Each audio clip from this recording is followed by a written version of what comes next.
On vient d'arriver en Namibie.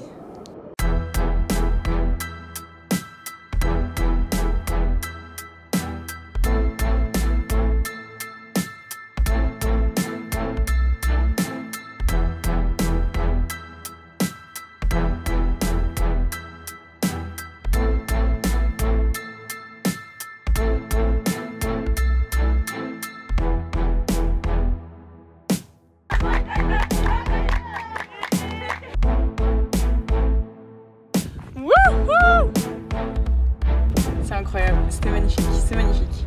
Un des top 5 de nos plus belles routes en un an de voyage. Ça fait maintenant 2 mois qu'on est arrivé en Namibie et on commence seulement maintenant à réellement comprendre comment voyager et découvrir le pays sans se ruiner. On a voyagé pendant 3 semaines en famille avec une voiture de location et puis avec notre propre véhicule. C'est bon, c'est le bon conteneur. Alors on a plein de bons conseils à te donner, niveau budget, itinéraire et visite. Et même si tu ne prévois pas d'y voyager un jour, cette vidéo est aussi faite pour toi, car on a filmé des moments incroyables pendant ces 2 mois. Et qui sait, peut-être que ça te donnera envie d'y venir à ton tour. Oh, avec le coucher du soleil, c'est magnifique. Hello, nous c'est Agathe et Mathieu. Il y a 1 an, on décide de tout quitter pour partir explorer les plus belles architectures du monde. Après avoir traversé l'Afrique de l'Ouest du Maroc au Bénin, notre odyssée nous amène en Afrique australe pour y découvrir encore plus de culture, d'histoire, de paysages et d'incroyables constructions. C'était vraiment incroyable et c'est pas encore fini. Toujours au volant d'Ascarena, on t'emmène avec nous découvrir les plus beaux lieux de notre planète. Bienvenue dans une nouvelle vidéo. Donc si tu as lu le titre, tu sais qu'on est arrivé en Namibie. On a envoyé Ascarena du Togo à Wallis Bay, donc en Namibie. Et on est arrivé ici depuis 1 mois parce qu'en fait Ascarena a 1 mois et demi de retard. Donc on l'attend vraiment avec impatience.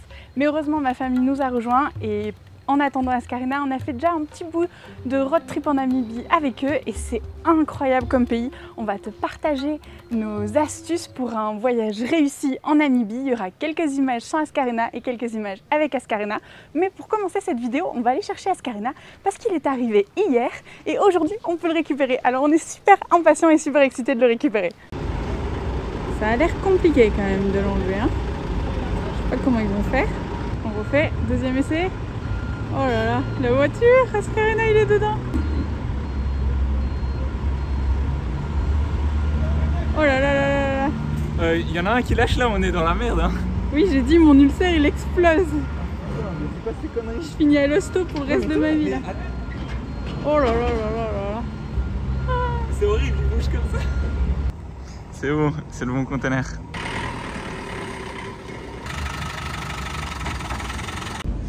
C'est bon, tout est remis sur le toit de Ascarena. Juste là, on a été faire quelques courses.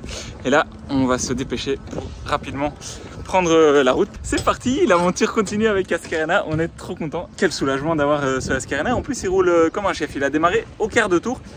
Et ça, c'est une bonne nouvelle. Et je pensais pas qu'une voiture, ça pourrait me manquer autant. C'est impressionnant. On est tellement soulagé. C'est-à-dire que tant que tu n'as pas vu les portes du conteneur ouvertes et ta voiture dedans, saine et sauf, t'as toujours une petite angoisse quand même. Et maintenant on passe à la 2e partie de la vidéo. Maintenant qu'on a récupéré Ascarena, on va te donner tous nos conseils et nos endroits préférés de la Namibie pour un voyage réussi, en binôme ou en famille. Allez, c'est parti! On va commencer cette vidéo en te donnant un premier conseil qui va te sembler très futile mais qui est super important si tu voyages en famille. Ça a bien failli ruiner les vacances du petit frère de Agathe avant même qu'il n'embarque dans l'avion en France. Regarde les conseils aux voyageurs sur le site France Diplomatie dans la rubrique Entrée Séjour. Si au moment où on tourne cette vidéo, les visas de moins de 90 jours sont gratuits pour les Français, les mineurs doivent être en possession d'une copie de leur acte de naissance. Pour la petite anecdote, le frère d'Agathe s'est vu refuser donc l'accès à l'embarquement à cause de ce papier. Ses parents ont réussi à négocier pour qu'il embarque et qu'une personne en France aille à la mairie demander le document. À l'arrivée en Namibie, ils sont tombés sur un douanier super sympa qui a accepté le document sur le téléphone. Le premier coup de cœur de notre boucle est le parc national du Waterberg. On est tout en haut du plateau du Waterberg. C'est un parc qui est un petit peu en plein milieu de la Namibie. C'est sur la route entre Windhoek et Etosha, donc c'est un bon point pour s'arrêter. En plus, c'est super agréable parce que tu peux faire des petites randos tout seul, sans guide. C'est pas très compliqué. Il y a des randos qui sont de 1h30 jusqu'à 3 ou 4 heures. On a un petit peu marché dans les cailloux, on est un petit peu monté pour venir tout en haut du plateau et avoir cette vue magnifique. Au coucher de soleil, c'est incroyable les couleurs qu'il y a. Mais c'est pas très compliqué non plus, c'est pas des randos très difficiles. Et c'est assez agréable parce qu'ici en Namibie, tu as tendance à rester beaucoup assis dans la voiture. Donc faire une petite balade à pied avant Etosha, franchement c'est cool. C'est aussi un des rares endroits où tu n'as pas besoin de guide en Namibie pour faire des randonnées. Parce que généralement, tu as toujours un guide parce qu'il y a des animaux sauvages et donc voilà, c'est pour ta sécurité. Ici, dans le parc, il y a quand même des rhinos, des babouins, des girafes. Bon, il y a quand même pas mal de trucs, mais apparemment, la rando ici au plateau, c'est pas dangereux, tu peux la faire tout seul. Et après, tu as une magnifique vue sur la plaine parce qu'en fait, c'est assez joli aussi la route. Quand tu arrives, tu vois ces montagnes parce que c'est très plat tout autour. Donc cette grande plaine. Et tout d'un coup, pouf, tu as ce gros massif, ce gros plateau qui arrive. Rien que pour la route, c'est très joli de venir ici. Pour la rando, encore plus. Puis tout en bas, tu as une petite piscine. Bon là, il est un peu tard, mais demain, je pense qu'on va aller faire un plouf. Je peux te dire que ça fait du bien parce qu'il fait très chaud la journée. Donc privilégiez les randos le matin ou le soir. Et puis franchement, pour les couleurs, vaut mieux venir le matin ou le soir. Petit avertissement, les distances en Namibie peuvent être très longues d'un point d'intérêt à un autre. Le pays a une très faible densité de population, c'est la deuxième plus faible densité derrière la Mongolie. Il n'y a donc jamais d'embouteillage et les paysages sont à perte de vue. Chaque route est un spectacle unique pour les yeux, surtout au lever et au coucher du soleil. Mais si la voiture c'est pas ton truc, il n'y a pas vraiment d'autre alternative. On a quitté Ascarena pour aller voir des guépards. Pas très loin du Waterberg se trouve un sanctuaire de guépards, le Cheetah Conservancy Fund. C'est un animal sauvage qui menace les troupeaux des éleveurs et qui n'est pas toujours très apprécié ici en Namibie. Le centre explique super bien cette problématique. En plus de travailler sur des solutions, ils expliquent super bien tous les aspects de l'animal. Ils ont une vingtaine de guépards qu'ils ont recueillis et protègent. This one was kept as a house cat. She was indoor. Il est possible de les observer de très près en voiture, avec un guide, sans non plus que ce soit trop intrusif pour l'animal. C'est la seule opportunité qu'on a eue de voir des guépards, car bien évidemment c'est un animal très difficile à apercevoir dans la nature. On te conseille de louer une voiture avec un équipement de camping comprenant généralement 1 ou 2 tentes de toit, un frigo et tout l'équipement nécessaire pour faire un braai, le nom qu'on donne au barbecue en Namibie. C'est un peu plus cher qu'une location normale, mais ça te permet d'économiser beaucoup en allant de camping en camping, toujours très propre et bien tenu. Mais surtout, ça te permet d'être beaucoup plus flexible que si tu devais réserver chaque hôtel. Il y a des campings partout et avec l'application gratuite iOverlander, tu en trouveras toujours sur ta route. Dans ton itinéraire en Namibie, juste avant Etosha, on a découvert ce petit endroit qui est fantastique et il faut absolument que tu passes par ici. Donc je te présente vite fait. Ici c'est une petite tente dans laquelle on va passer la nuit. Regarde comment c'est mignon. Tu as ta petite table et, attention bouquet final, la petite piscine privée qui se trouve juste derrière moi. Et tout ça pour seulement 30 €. Le propriétaire est super sympa. Il a un énorme terrain, la vue est magnifique et il a fait plusieurs petites tentes, 3 exactement. Il en construit d'autres parce qu'il est victime de son succès. Éparpillé sur ce terrain, donc tu ne vois pas tes voisins, tu es tranquille, en grande intimité. Franchement, ça se rapproche du luxe et c'est quand même bien agréable pour se reposer après toute cette route qu'on a fait depuis Windhoek et juste avant d'attaquer le parc d'Etosha.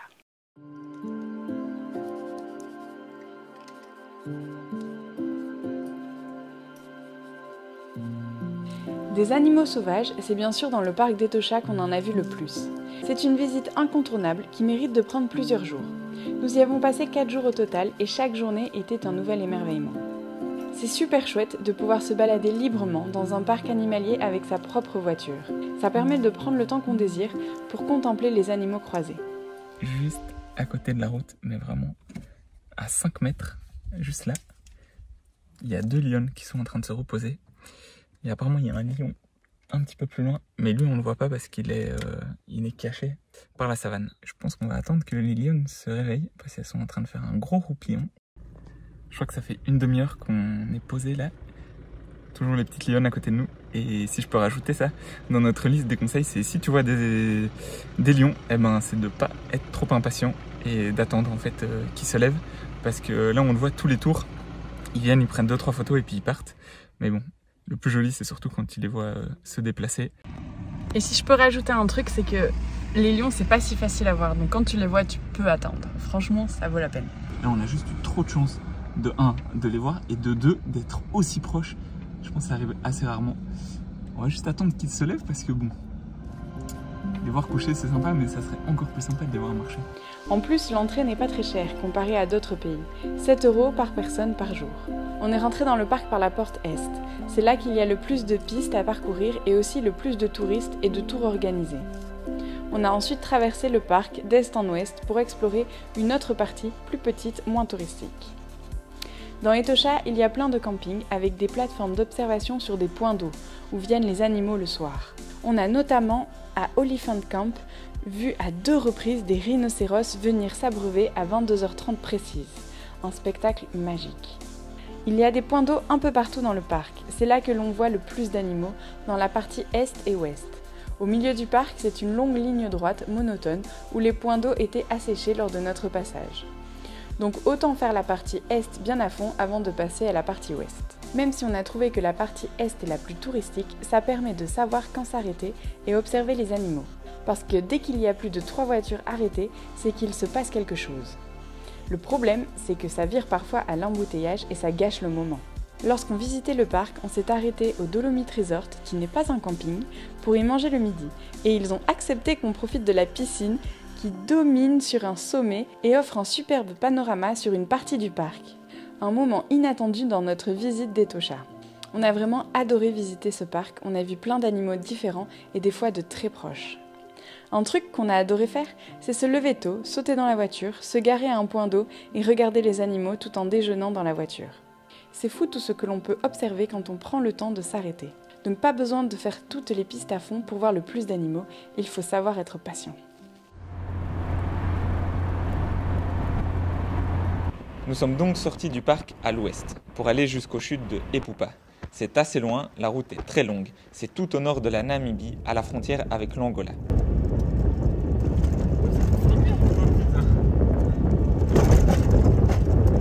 Mais ces chutes sont magnifiques, tant en saison sèche que humide.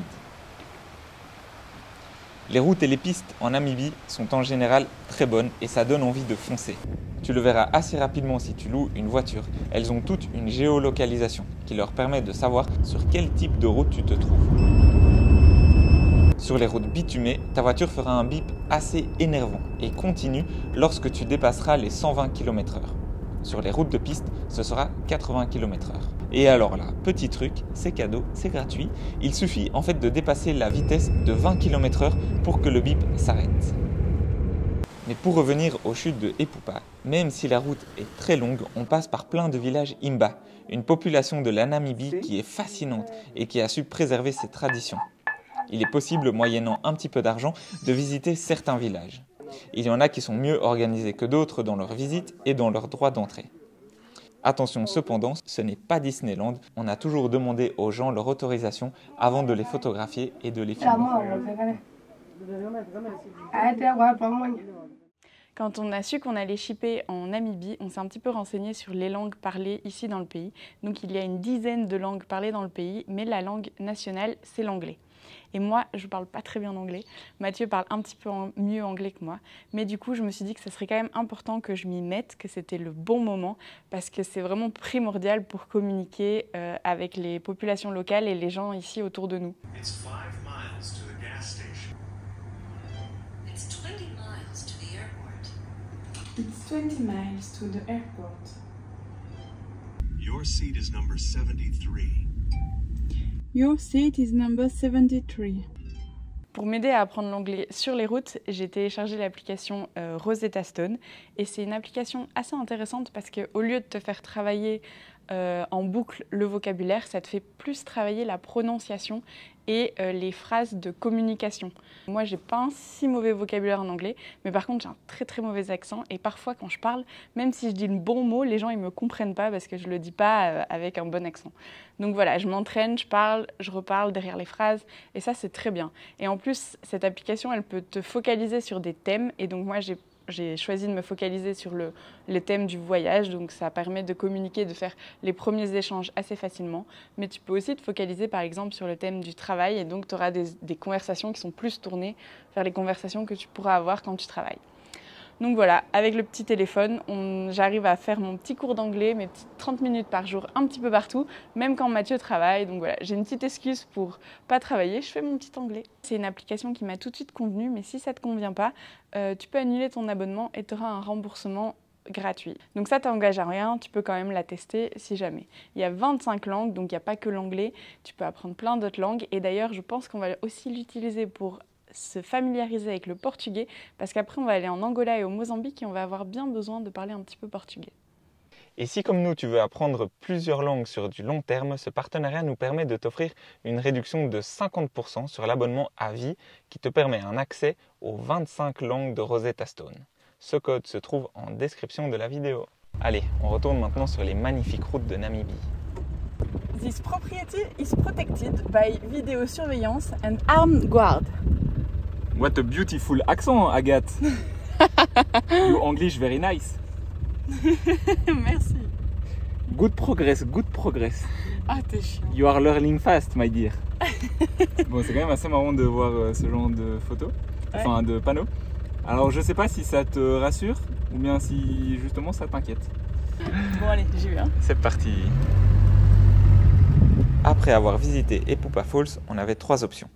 Soit aller à l'ouest pour faire des pistes de 4x4 bien engagées, soit aller à l'est dans la région de Caprivi, soit reprendre la même route qu'à l'aller qui n'est pas très agréable mais qui permet de reprendre notre boucle pour aller visiter le parc de Twelvefontein. C'est cette dernière option que l'on a choisie, car il y a de très belles et anciennes peintures rupestres qu'on visite à pied dans le parc. Juste à côté, il est aussi possible d'apercevoir les éléphants du désert. Pour cela, on a été au petit village de Dereik et un villageois nous y a conduits. Les éléphants sont parfois difficiles à trouver car ils sont sauvages et en liberté bien sûr. On a donné une petite contribution qui va au développement du village qui est très isolé. Un peu plus loin se trouve une montagne, le Brunberg, qui mérite plusieurs jours pour être découverte.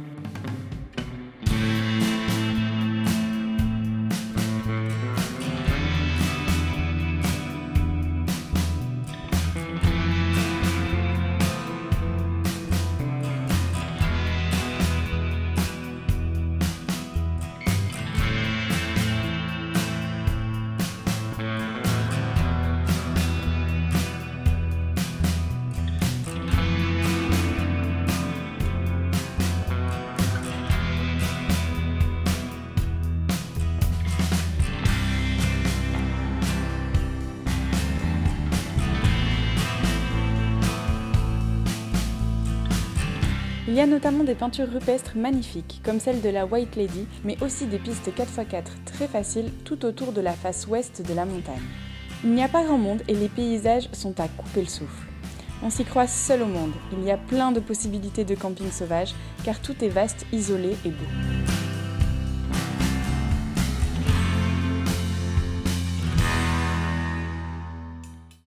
Je pense qu'on est même plus sur la planète Terre là, on doit être sur Mars. Il n'y a personne, il n'y a rien, il y a juste 4 autruches qui se baladent tranquillou dans ce magnifique paysage. C'est impressionnant, depuis ce matin on n'aura pas croisé une seule voiture. On était de l'autre côté de ces deux petites montagnes ce matin, on les voit quasiment plus. On a traversé un paysage lunaire, c'était vraiment incroyable, c'est magnifique. Franchement, un des top 5 de nos plus belles routes en un an de voyage.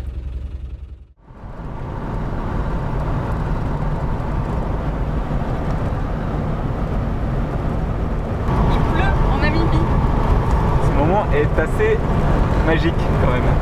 Il n'y a pas beaucoup de pluie en Namibie normalement. En continuant notre route vers le sud, on a encore fait un stop dans un parc, à Spitskoppe. Les formations rocheuses y sont magnifiques. Il est possible de faire des bivouacs sauvages tout autour du parc, tout en ayant une superbe vue sur les montagnes. Ou bien, il est aussi possible de dormir à l'intérieur du parc, dans le camping, éparpillé un petit peu partout entre les rochers.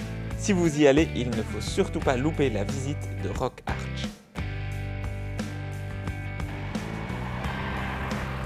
Il peut parfois être difficile de trouver une connexion Wi-Fi en plein milieu du pays, mais le réseau mobile 3G et LTE fonctionne bien.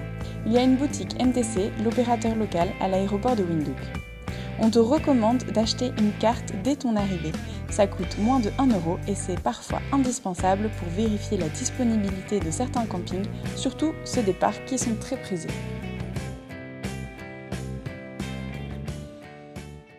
Après toutes ces montagnes, on s'est finalement dirigé vers la côte et là, on a pris un gros coup de froid. Il y a une sorte de microclimat bien différent du reste de la Namibie. Il y a souvent du brouillard le matin et des vents violents par moments. On a longé l'océan par Skeleton Coast. À nouveau, les paysages sont incroyables et complètement isolés. Il y a plusieurs épaves de bateaux qui témoignent bien de l'hostilité de cette côte et une immense colonie d'otaries. Attention, ça pue et ça fait beaucoup de bruit. Si jamais je dois y retourner, j'y vais avec un masque FFP2 et des boules qui est.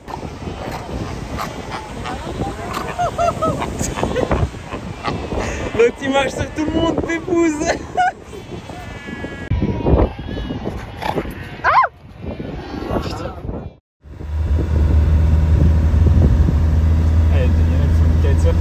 Walvis Bay, c'est une petite ville un peu plus au sud qui n'est franchement pas très jolie mais qui permet plusieurs activités sympas. C'est notamment là que se trouve une vague de classe mondiale que l'on appelle Skeleton Bay. Elle se trouve en fait à Donkey Bay, mais il faut avoir beaucoup de chance pour qu'elle marche. On y était au bon moment et on a vu des pros surfer la vague.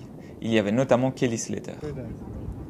Donc regardez les conditions des vagues car c'est assez difficile d'accès. Il faut rouler plusieurs kilomètres sur la plage et si les vagues ne sont pas bonnes, il n'y a franchement pas grand chose à voir.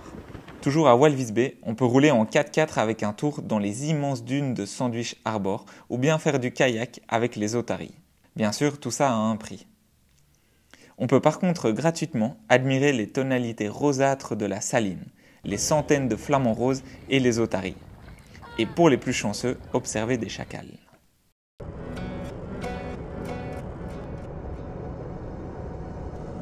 On a quitté la côte et fait pas mal de kilomètres vers le sud pour arriver à Sossusvlei. C'est là que se trouvent les fameux arbres millénaires au milieu d'un lac asséché entouré d'immenses dunes oranges. C'est beaucoup de route pour s'y rendre, mais c'est à nouveau magnifique, tout particulièrement au lever du soleil. Et il faut se lever assez tôt, car le camping à l'intérieur du parc est loin de là où se trouvent les arbres. On a commencé par monter la dune de Big Daddy, et c'est de là que le lever du soleil est le plus impressionnant. Ça ne sert à rien d'aller directement voir les arbres, car ils sont justement à l'ombre de cette fameuse dune, la Big Daddy. Ah mais ça, dépêche-toi, j'ai mal. T'as mal? Mais j'ai mal aux pieds, allez. Parce que j'ai envie d'enlever mes sables. Ça fait pas mal. Oh là là. Si, ça fait trop mal. Bah, ça compresse le pied quand même. Ah oui.